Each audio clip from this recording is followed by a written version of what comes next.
Hi, hello மகர ராசி. உங்களுக்கு 23 பிப்ரவரிலேருந்து 1 March உங்களுக்கான கைடன்ஸ், லவ் கைடன்ஸ் என்ன வருது அப்படின்னு நம்ம பார்க்கலாம்.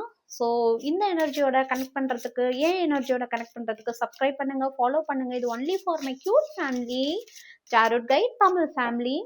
ஸோ மகர ராசி உங்களுக்கு 23 பிப்ரவரியிலேருந்து 1 மார்ச் உங்களுக்கான கைடன்ஸ், உங்களுக்கான கார்டியன் ஏஞ்சலோட கைடன்ஸ் என்ன வருது அப்படின்னு நம்ம பார்க்க போறோம்.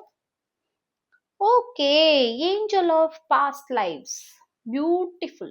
ஓகே, நீங்க யாரோ ஒருத்தவங்களை விரும்பியிருக்கீங்க, யாரோ ஒருத்தவங்க உங்களோட பாஸ்ட் லைஃப்ல இருந்திருக்கலாம், அல்லது நீங்க ப்ரெசண்டா யோசிச்சுட்டு இருக்க ஒரு பர்சன் உங்க பாஸ்ட் லைஃப்ல கனெக்ட் ஆன ஒரு பர்சன்.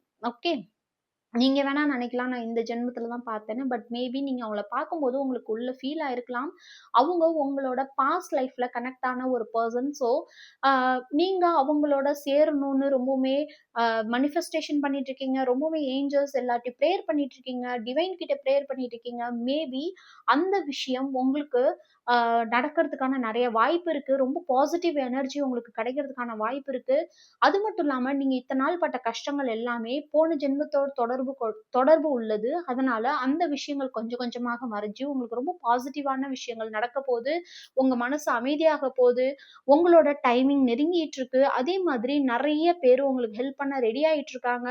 ஸோ ரொம்ப பாசிட்டிவா இருங்க. அதே மாதிரி பாஸ்ட் லைஃப் கனெக்ஷன், அவங்க ஒரு சோல்மேட்டா இருக்கலாம், ட்வின் ஃப்ளேமா இருக்கலாம்.